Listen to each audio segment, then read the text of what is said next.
Why do people invest? Some investors want regular income. Others prefer to wait for the value of an asset to grow over time. These two approaches represent the fundamental ways investments create wealth. Almost every investment in the world falls into one of these two categories: cash flow or capital gain.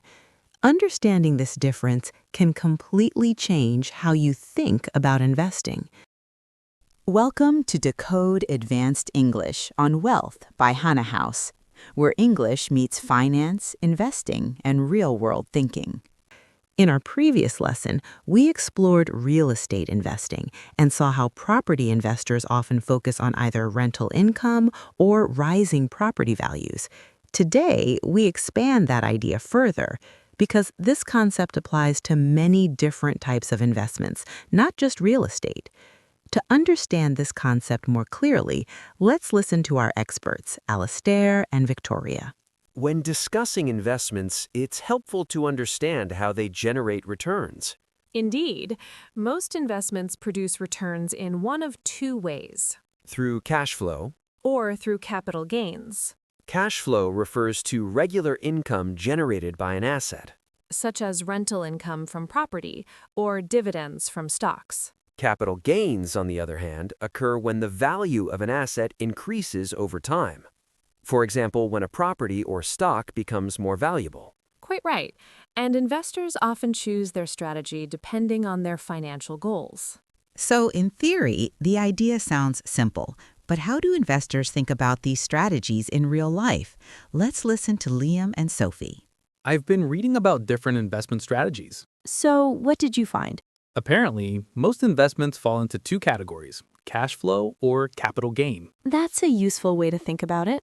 So, rental properties are cash flow investments, Exactly, because they generate income every month. and buying land would be capital gain. Usually, yes, the investor hopes the value increases over time. Which strategy is better? That depends on what you want. Cash flow provides regular income. Capital gains often require patience. So, experienced investors probably use both. Exactly. Diversification is very common among experienced investors. Great conversation. Now let's decode some useful vocabulary from today's lesson.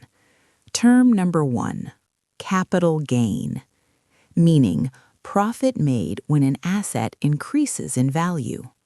Example, many investors rely on capital gains when selling property or stocks. Term number 2, dividend, meaning a payment that companies distribute to shareholders.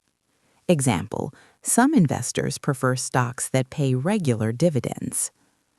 Reminder term, cash flow.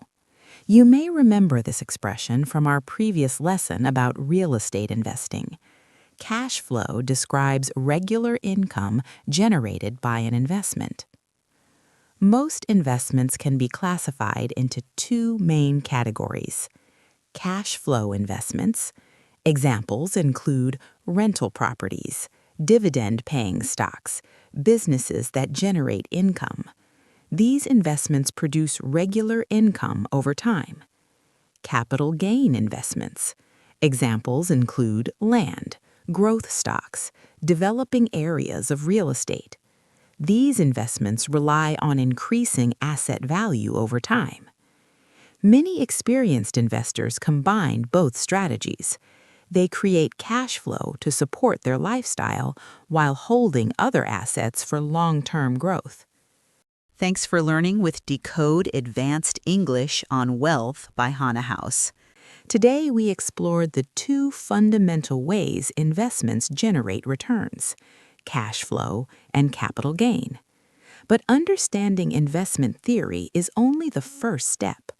In the real world, many beginners make mistakes when they first enter the property market. In the next lesson, we'll explore the 5 biggest mistakes new real estate investors make. You've been watching Decode Advanced English on Wealth by Hana, where English meets finance, investing, and real-world thinking. See you in the next lesson.